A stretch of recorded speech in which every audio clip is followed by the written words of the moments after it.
क्या परिचय आज्ञा मोर परिचय श्री सचिन दगन बैनर्जी एठार मुख्य पूजक गिरीशचंद्र मध्यम भक्त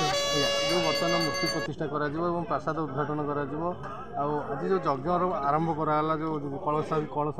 शोभा यात्रा करा कौन कह ये यज्ञ पर्वर प्रथम दिन 2 तारीख आम कलश शोभा थी बर्तमान आम समस्ते आम परिवार वर्ग एवं जो भक्त आसे जड़ित समस्त को नहीं आम कलश शोभा यात्रा पूजा आरंभ हम संध्या बेलू अंकुराद कार्यक्रम अनुष्ठित हो। सांस्कृतिक कार्यक्रम कौन कौन रही आज सांस्कृतिक कार्यक्रम आम लोक संपर्क विभाग ओडिसी अच्छी अन्य दुईटी कार्यक्रम आज रही अन्य कार्यक्रम भी वक्ता संगीत संगीत रही मूर्ति मूर्ति प्रतिष्ठा कौ दिन कर मूर्ति तो अच्छा आसीगला मूर्ति प्रतिष्ठा हम 7 तारीख जीवनदास 7 तारीख दिज्व से दिन आम पूर्णाहुति ठाकुराणी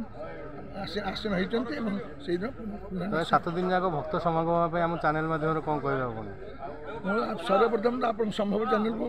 अत्यंत भाव स्वागत करुँच धन्यवाद दूसरी कि आम सहित से ओतप्रोत भाव जड़ित अच्छा जिते जो छोट हो बड़ कार्यक्रम हो संभव ये कार्यक्रम से योगदान कर इलेक्ट्रोनिक मीडिया को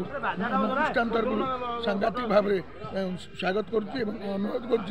मीडिया मध्यम जो अनुष्ठान में परिप्रकाश यहीटा गोटे आम टूरिज्म सब लोक मैंने आसती कार्यक्रम